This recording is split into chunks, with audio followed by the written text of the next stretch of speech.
One of the biggest things, I still choose to be poly, and it's something that I love and can understand more. I'm not gonna fill all of your needs. Nobody is gonna fill all of my needs. You're not my possession, you're not my property. I love you and I want you to be free, and the way that I can express that the most is to let you be who you are. And I think that that's something that's so beautiful in relationship as a whole, is whenever you give somebody the freedom to do that and they still choose to be committed to you and love you and live a life with you.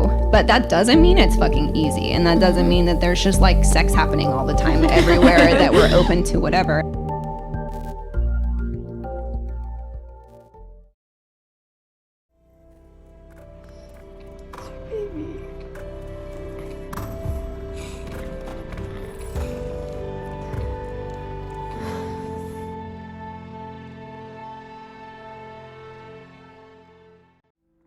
There's a lot of people that don't want to have children. There's a lot of people that choose to go their entire life without having children. There's men in their 30s. Some of my friends have vasectomies. They don't want children. Mm-hmm. So why would that help in any way, these involuntary celibates? Well, I think you tilt the society so that it serves the interests of, well, that's a good question. But you see my point? Where I do. Look, I see your point. There's no doubt about it. You're almost forcing an inequality of outcome. I know that was her point too. Mm-hmm. To the degree that she had a point, that was her point.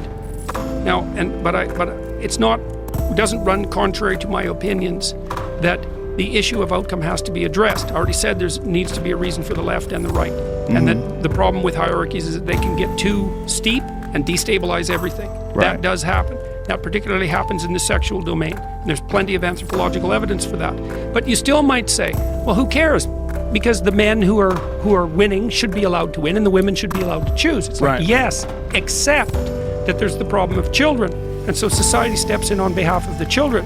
And you can say, well, lots of people don't want to have children. Yes, and that's truer now than it used to be, although many of those people end up having children anyways. The guys who are sleeping around all the time, so that doesn't circumvent the problem. But the issue here for me isn't the men or the women, it's the children. And we're trying to set up societies where the probability that children will be raised in something approximated an optimal environment is optimized. And that's going to mean sacrifice of opportunity and choice on the part of adults.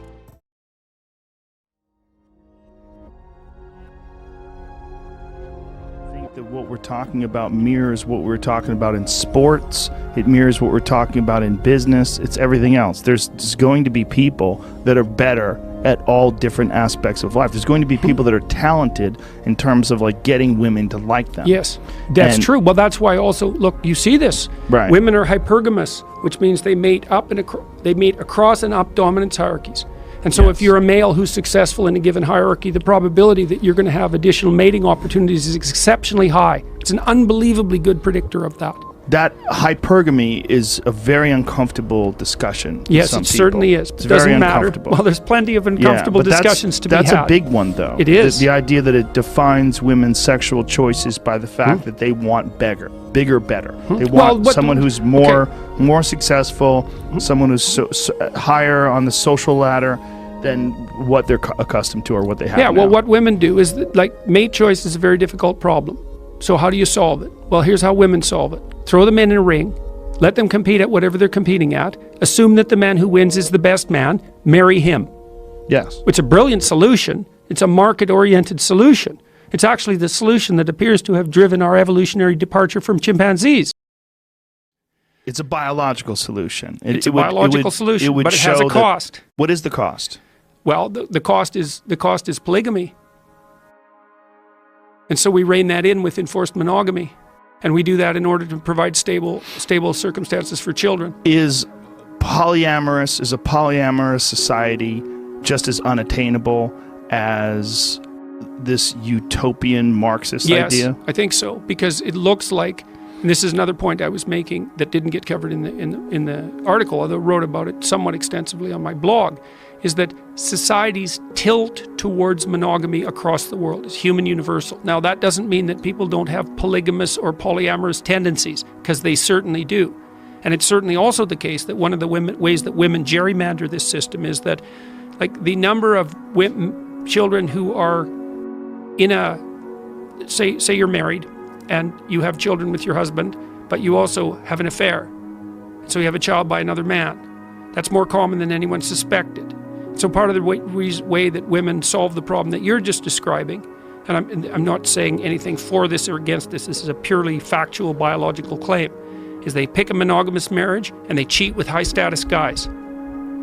Now, you know, obviously in the confines of the marriage, that's a terrible thing.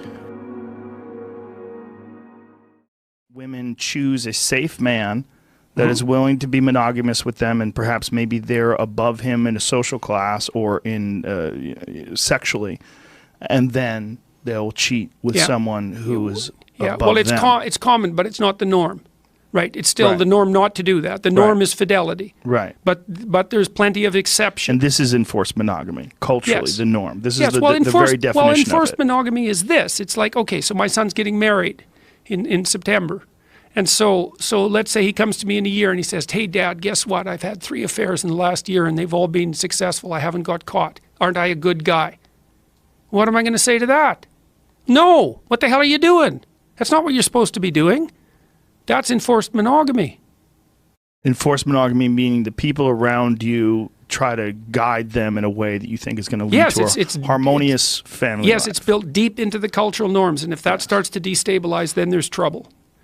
And that doesn't mean that it's not prone to all the problems that you laid out. Look, there isn't a bigger problem than successful reproduction. It is the big problem.